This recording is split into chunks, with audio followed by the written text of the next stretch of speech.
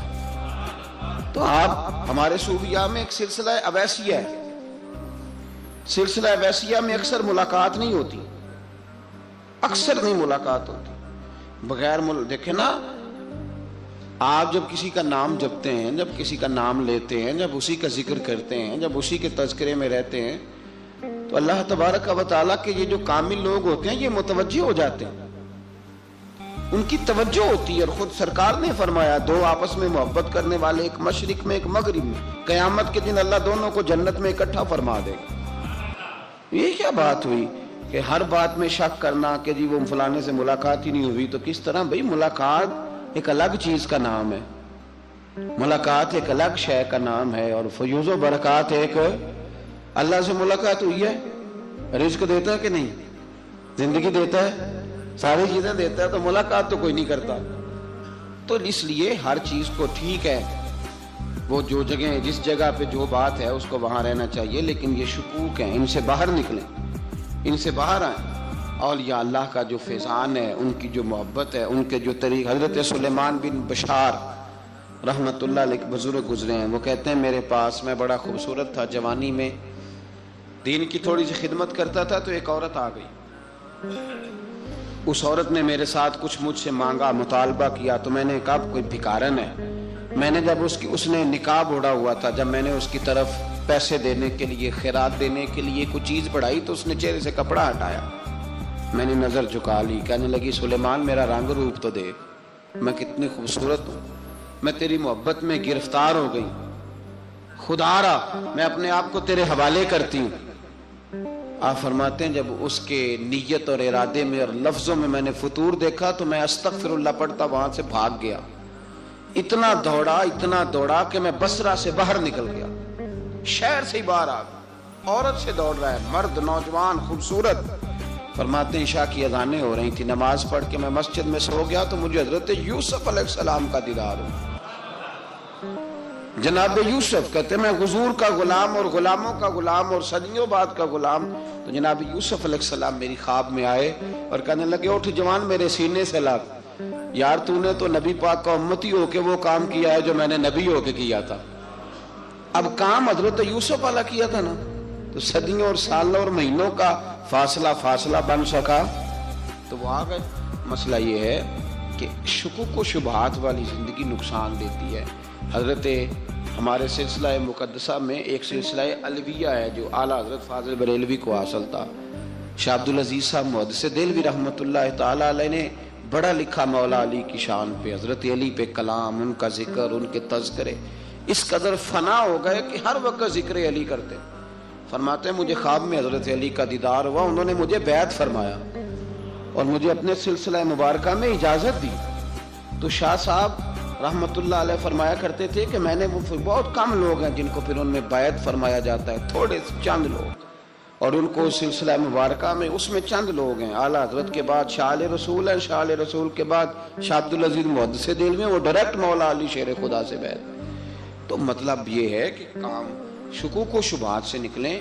قرآن نے کہا لا ریب فی، قرآن میں شک البتہ وَإِن كُنتُمْ فِي رَيْبٍ مِّمَّا نَزَّلْنَا عَلَىٰ عَبْدِنَا، بندے کچھ شک کرتے ہیں، اگر انہیں شک ہو تو وہ اس طرح کریں کہ فَأْتُوا بِسُورَةٍ مِّن مِّثْلِهِ، پھر اس کی مثل ایک صورت لے کے آئیں، اور وَادْعُوا شُهَدَاءَكُم مِّن دُونِ اللَّهِ إِن كُنتُمْ صَادِقِينَ، سارے بے شک اپنے حمایتی بلا لیں اگر وہ سچیں۔ شک والی دنیا سے باہر نکل آئیں، حقیقت والی دنیا کو قبول کریں۔ شکوک و شبہات کا ازالہ نہیں ہوتا، شک دوسرے شک کو جنم دیتا ہے، نقص دوسرے نقص کو جنم دیتا ہے، غلطی دوسری غلطی کو جنم دیتی ہے۔ اور انسان جب تک شکوک، میں نے آپ کو کہہ دیا کہ ہر گھر بس سکتا ہے، ہر گھر، ہر عورت کے صحیح ہونے کی امید ہوتی ہے، پر جس بی بی کو اپنے خاوند کے کردار پہ شک ہو وہ بی بی کبھی مطمئن نہیں ہوتی۔ ہر گھر بس جاتا ہے، لیکن جس خاوند کو اپنے بیوی کے کردار پہ شک ہو جائے اس کا کبھی اس کے ساتھ سلوک مخلصانہ۔ شکوک والی زندگی بیماروں کی زندگی ہے، شکوک والی زندگی بیماروں کی زندگی، کمزوروں کی زندگی، بزدلوں کی زندگی۔ اس لیے حقیقت والی چیز، جب تک آپ کے پاس کوئی چیز کلیئر ہو کے نہیں آتی، شریعت اسلامیہ نے بہتان کی سزا رکھی ہے 80 کوڑے. پتہ ہے آپ کو؟ جس نے ایسے ہی بہتان لگا دیا، دلیل ہی کوئی نہیں، ایسے ہی کہہ دیا کہ جی وہ مجھے شک ہے، جی انہوں نے ایسے کیا ہے، فرمایا اسے کوڑے مارو. شک کی بنیاد پر بہتان ترازی کرتا ہے، کوڑے کی سزا رکھی، 80 کوڑے مارو اس ظالم. یہ شک کر رہا ہے اس کو جب اس کے پاس دلیل ہی کوئی نہیں. یہاں بڑے بندے ہیں بات کر دیتے ہیں، کہتے ہیں جی وہ ایسا ہوا ہوگا، میں نے ایسا دیکھا تھا، ہوگا، کیا تھا، ممکن ہے. تو یہ شکوک ہے. اس شکوک یہ سامنے والے کا کچھ بھی نہیں بگڑتا، اس بیچارے کا کیا بگڑنا ہے. یاد رکھیں بڑی خوبصورت بات یہاں حضرت عبداللہ ابن مسعود کی. آپ فرمایا کرتے تھے جب کسی بندے پر بندے شک کرتے ہیں اور ناجائز شک کرتے ہیں، اللہ اس کی عزتوں میں اضافہ فرما دیتا ہے، اللہ اسے شانیں عطا کرتا ہے. اپنی زندگی کو بیماریوں سے نکالنے، یہ روحانی بیماری ہے شک، اس سے باہر آنا. یہ ظلم ہے. اولیاء پہ بھی شک، صوفیاء پہ بھی شک، علماء پہ بھی شک، ہر بندے پہ شک، کوئی صحیح نہیں، سارے غلط، میں اکیلا صحیح. اس شک سے باہر آ جائیں. یہ نفسیاتی مریض بنا دے گا، بے سکون کرے گا، بے قرار کرے گا. جس ترتیب سے ہم مسکراتے ہیں، جس ترتیب سے ہم روتے ہیں، جس ترتیب سے ہم کسی بات کا اظہار تشکر کرتے ہیں، خدا ان باتوں سے پاک ہے. اب بہت ساری حدیثوں میں آیا کہ وہ مسکراتا ہے، تو کیا مطلب ہے مسکرانے کا؟ تو علماء تفسیر نے لکھا ہے مسکرانے کا مطلب یہ ہے کہ وہ بڑا ہی راضی ہوتا ہے اپنے بندے سے، بڑا راضی ہوتا ہے. یہ مطلب ہے. ایک تو مسکرانے کا مطلب یہ کہ وہ بڑا راضی ہو گیا، بڑا راضی ہو گیا، وہ مسکرا دیا اپنے بندے پہ. اور ایک اس کا معنی خود نبی پاک صلی اللہ تعالی علیہ وسلم نے بیان فرمایا. مسند امام احمد بن حنبل میں حدیث ہے، حضور سید عالم علیہ السلام سے صحابہ نے پوچھا یا رسول اللہ شہید تو بڑے لوگ ہوتے ہیں، شہیدوں میں افضل کون ہے؟ تو اللہ کے حبیب علیہ السلام فرمانے لگے وہ والا بندہ جو ڈٹ گیا تھا کافروں کے مقابلے میں، وہ ہلا نہیں، پوری طرح ڈٹ کے جو لڑا وہ شہداء میں افضل ہے. حضور فرماتے ہیں وہ جنت کے بالا خانوں میں سیر کرے گا اور رب اسے دیکھ کے مسکرائے گا، رب اسے دیکھ کے مسکرائے گا. اللہ تعالیٰ مسکراتا ہے اسے دیکھ کے. اور اگلے جملے میں حضور نے وضاحت کر دی، فرمایا جب رب دنیا میں کسی پر مسکراتا ہے نا تو اس کا معنی یہ ہے کہ قیامت میں پھر اللہ اسے حساب کوئی نہیں لے گا. جس پر اللہ دنیا میں مسکرا دیا اس سے کوئی حساب، تو وہ کام ڈھونڈنے چاہیے نا جس سے اللہ مسکرائے. ویسے کبھی ہم ایسا کرتے ہیں کہ نہیں کہ کسی کو راضی کیا جائے؟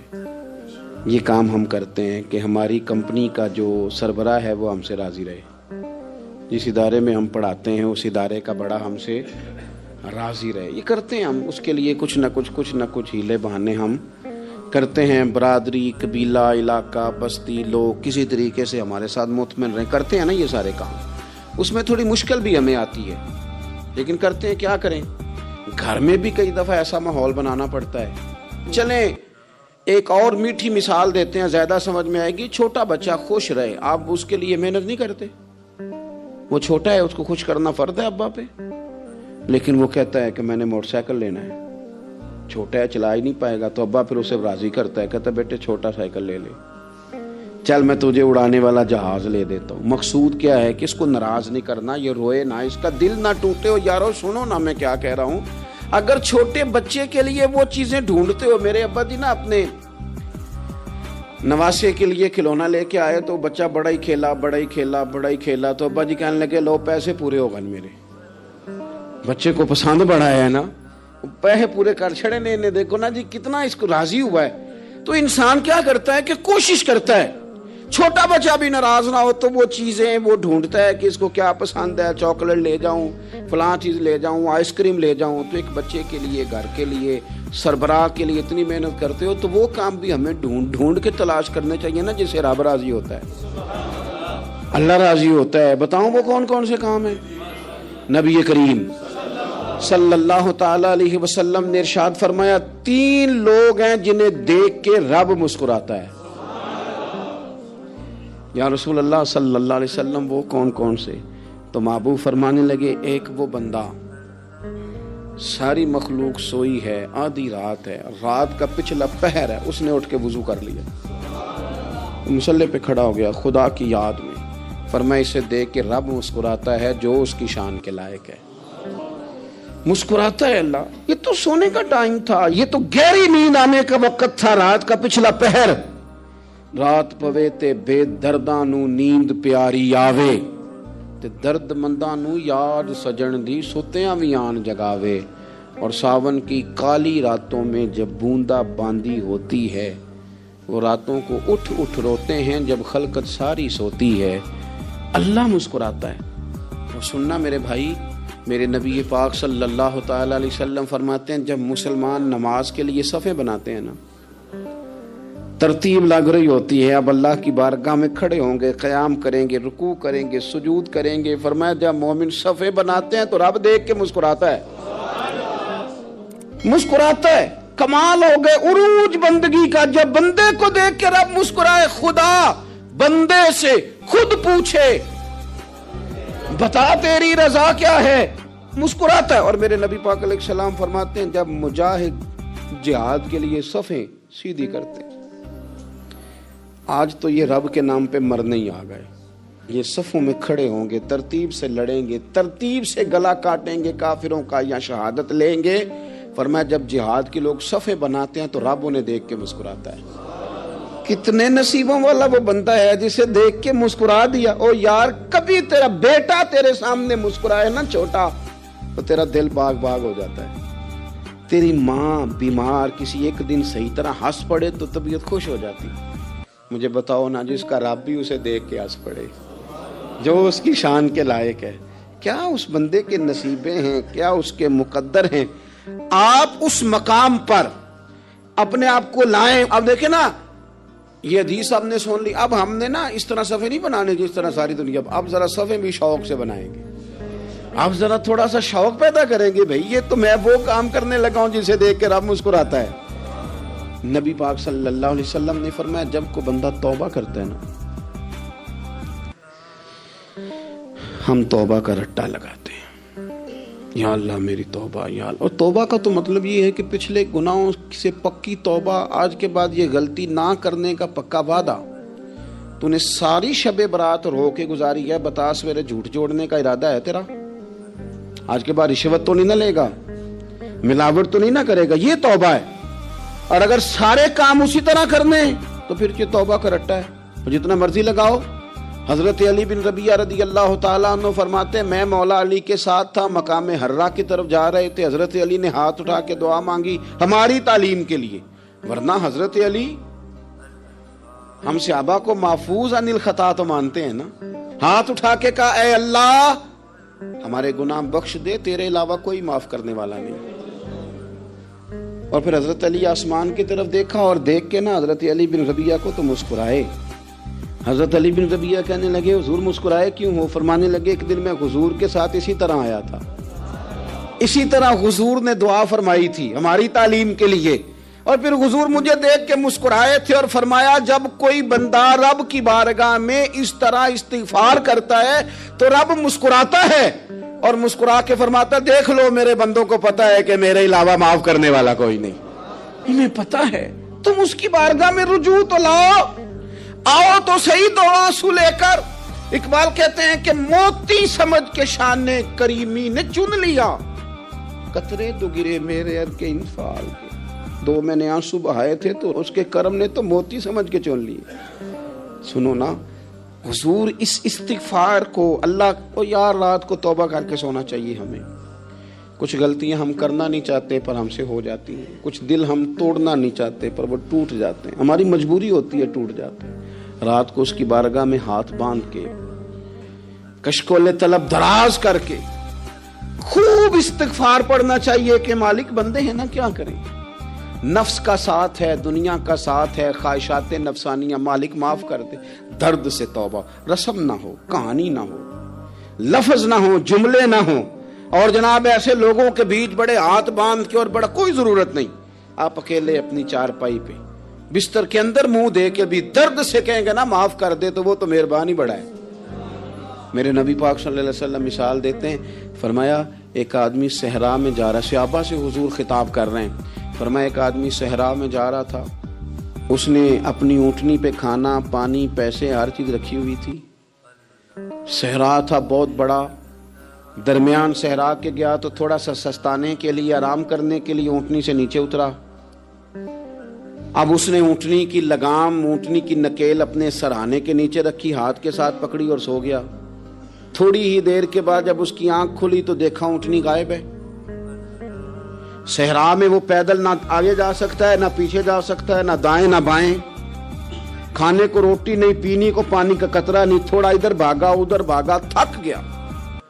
کریم محبوب فرماتے ہیں وہ پوری طرح نڈھال ہو گیا اور مایوس ہو گیا، معاذ اللہ، مایوس ہو کے دوبارہ اسی جگہ آ کے لیٹ گیا جہاں پہلے لیٹا تھا، انتظار کرنے لگا کہ اب موت ہی آئے گی، آخری وقت ہے، اب نہ میں پیدل یہ صحرا کراس کر سکتا ہوں، نہ پیچھے جا سکتا ہوں، نہ کھانا ہے نہ پانی ہے، سوائے موت کے کوئی سہارا نہیں۔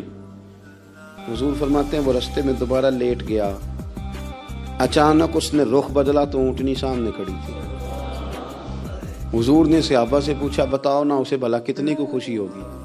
یا رسول اللہ جسے نئی زندگی مل گئی ہے۔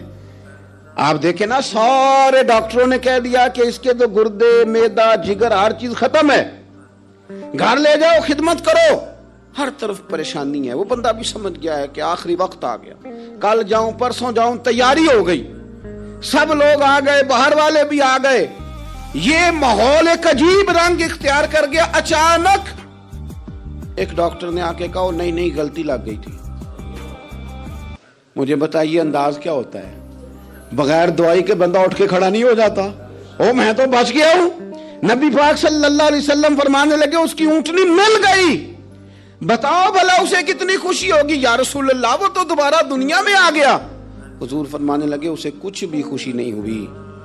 جب کوئی رب کا گناہگار بندہ آ کے توبہ کرتا ہے، رب کو اس سے کئی گنا زیادہ خوشی ہوتی ہے۔ میرا بندہ آ گیا ہے، میرا بندہ آ گیا ہے، میرے گھر آ گیا۔ اس نے آنسو بہائے ہیں، اس نے کہا اللہ میں تیرا ہی ہوں، تیرا ہی رزق کھاتا ہوں، تیری ہی زمین پہ رہتا ہوں، تیرے نام سے میری سانسیں چلتی ہیں۔ وہ آ گیا۔ فرمایا اس اونٹنی والے سے زیادہ رب کو خوشی ہوتی ہے جب گناہگار آ کے توبہ کرتا ہے۔ گناہگاروں کے آنسو اس کی بارگاہ میں بڑے مقبول ہیں، لیکن ہم رسم ادا کرتے ہیں، توبہ نہیں کرتے۔ ہم اپنے آپ کے ساتھ دھوکہ کرتے ہیں، جھوٹ بولتے ہیں۔ ہم بندہ کوئی ناراض ہو جائے تو ہمیں کو نہیں نیند آتی، اس کے گھر چلے جاتے ہیں۔ ہم اپنے سارے رشتوں کو، تعلقات کو مینٹین کر کے رکھنے کے عادی ہیں۔ ہمیں پتہ ہے کہ وہاں میں نہیں جا سکا تو بیٹا بھیجتا ہوں، فلاں شادی پہ میں نہیں جا سکا تو بھتیجا بھیجتا ہوں، بھائی بھیجتا ہوں۔ ہر تعلق کا ہم نے خیال رکھا کوئی روٹھ نہ جائے۔ لیکن کمال ہے نا، یہ نہیں سوچا کہ اگر رب روٹھ گیا تو جب وہ روٹھ جائے نا تو سارے رشتے بھی بندے کے پاس موجود ہوں تو کوئی کرامت نہیں ہوتا۔ پھر کروڑوں روپیہ جیب میں ہوں تو ڈاکٹروں کی دوائیاں اثر نہیں کرتی۔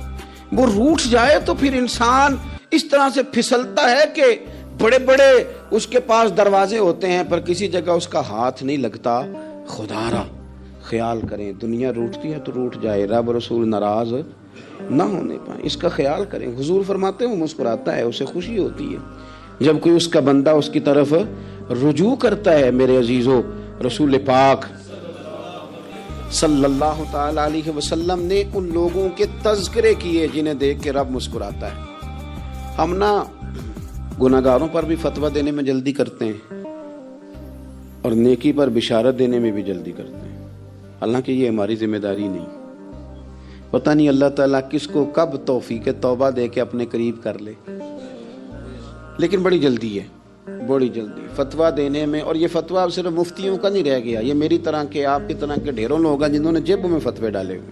بھئی آپ نے کیوں ذمہ داری لے لی ہے جنت میں داخل کرنے کی اور نکالنے کی؟ یہ تو میرے رب کریم کا کرم ہے، وہ جس کو چاہے جب چاہے جتنا چاہے عطا کرے۔ لیکن کچھ لوگ نا بڑے پکے ہو گئے ہیں کہ شاید جو میں سوچ رہا ہوں وہی درست ہے۔ کبھی کبھی کچھ چیزیں عجیب بھی ہوتی ہیں، لہذا خدا کی رحمت پر بھروسہ کر کے بات کرنی چاہیے، اپنی مرضی کے فتوے نہیں داغنے چاہیے۔ وہ دیکھو جی فلانا بندہ یوں کر رہا ہے، آپ کو پتہ ہی نہیں پوری بات کا، آپ کو علم ہی نہیں پوری بات کا۔ حضرت بہاءاللہ نقشبند بخاری رحمت اللہ علیہ فرماتے ہیں میں حج کرنے گیا تو وہاں میں نے ایک آدمی کو کروڑوں کا کاروبار کرتے دیکھا تو میرے دل میں خیال ہے یہاں بھی اللہ اللہ کرنی چاہیے تھی، دنیا داری کر رہا ہے۔ لیکن فرماتے ہیں حج سے فارغ ہوئے تو میں نے دیکھا وہی بندہ